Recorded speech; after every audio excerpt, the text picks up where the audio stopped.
Students, आज हम पढ़ेंगे comparison of photosynthesis and respiration के बारे में। कंपैरिजन कहते हैं मुकाबले को, और फोटोसिंथेसिस और रेस्पिरेशन जो है ये दो प्रोसेसेस हैं, यानी कि ये दो क्या हैं, ये दो अमल हैं जो कि कहाँ पे होते हैं, जो कि जानदारों में होते हैं। यानी कि जानदार कौन है? प्लांट्स, पौधे, इंसान, ह्यूमंस, और जितने भी हमें जानवर नज़र आते हैं, एनिमल्स नज़र आते हैं, ये सब लिविंग ऑर्गेनिज्म हैं और इनके अंदर फोटोसिंथेसिस और रेस्पिरेशन का प्रोसेस होता है। सबसे पहले हम बात करते हैं फोटोसिंथेसिस के प्रोसेस की। ये वो प्रोसेस है या वो अमल है जिसके ज़रिए से पौधे अपनी खुराक तैयार करते हैं, यानी कि अपनी फूड बनाते हैं।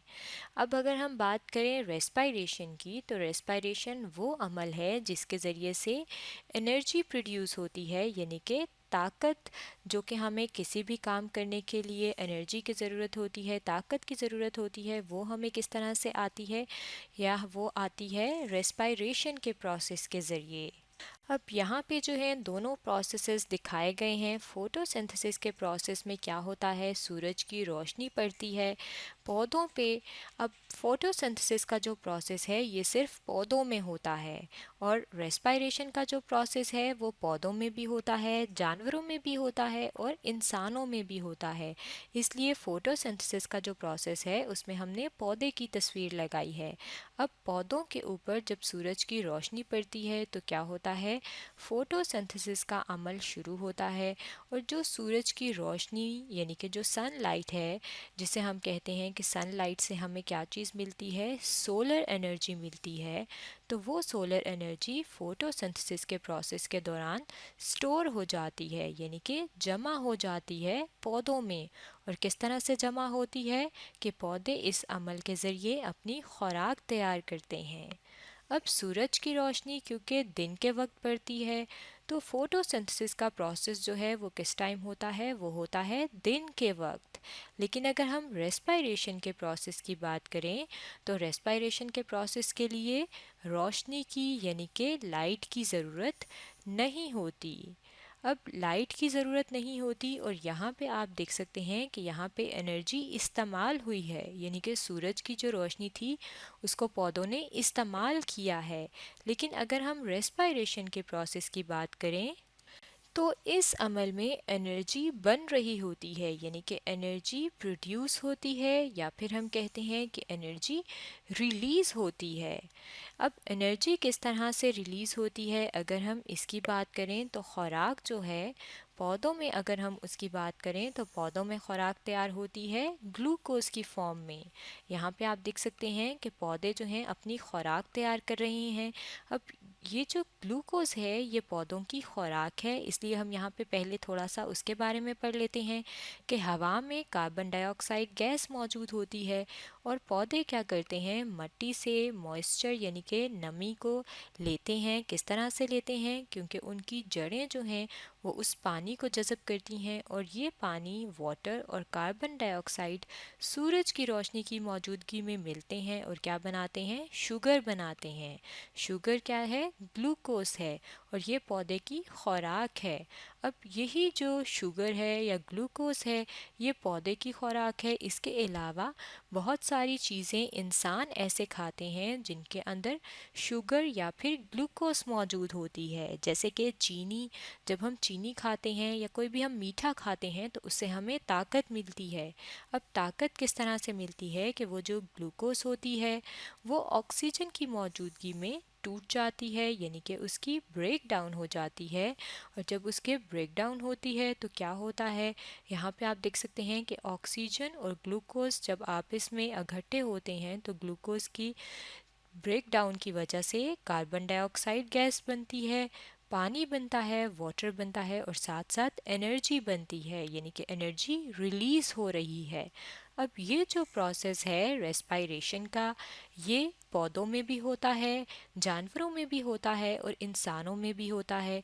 और ये अमल जो है हर वक्त होता रहता है, यानी कि ये प्रोसेस जो है ये सब वक्त यानी कि दिन के वक्त भी होता है, रात के वक्त भी होता है। जिस तरह से फोटोसिंथेसिस का प्रोसेस था जो कि सूरज की रोशनी पे डिपेंड करता है, मुनहसर होता है, इस तरह से रेस्पायरेशन का प्रोसेस को रोशनी की ज़रूरत नहीं होती, इसलिए ये किसी टाइम भी हो सकता है। अब ये जो दोनों डायग्राम्स हैं इसमें अगर हम बात करें तो यहाँ पे लिखा हुआ है क्लोरोफिल, और ये जो डायग्राम है अगर हम इन दोनों की बात करें तो फोटोसिंथेसिस का जो प्रोसेस है उसके अंदर क्लोरोफिल लिखा हुआ है, और जो रेस्पायरेशन का प्रोसेस है उसमें ये डायग्राम इस्तेमाल हुई है। ये दोनों जो है ये क्या हैं, अगर हम इसकी बात करें तो यहाँ पे हम अपने सामने देखते हैं कि फोटोसिंथेसिस के प्रोसेस में एक पार्ट इस्तेमाल होता है जो कि सेल का हिस्सा होता है। सेल जितने भी जानदार हैं उनके जिस्म में ढेर सारे सेल होते हैं, और पौधे के जो जिस्म है, बॉडी है, उसमें भी ढेर सारे सेल हैं। और सेल के अंदर एक हिस्सा होता है, एक ऑर्गेनेली होती है जिसे कहा जाता है क्लोरोप्लास्ट, जो कि सूरज की रोशनी जब इन पे पड़ती है तो इस सूरज की रोशनी को ये जज़ब करते हैं। और फोटोसिंथेसिस का जो प्रोसेस होता है वो क्लोरोप्लास्ट में होता है, और क्लोरोप्लास्ट के अंदर पिगमेंट मौजूद होते हैं, यानी कि ऐसी चीज़ें मौजूद होती हैं जो कि रंग देती हैं। और कौन सा रंग देती हैं? सबज़।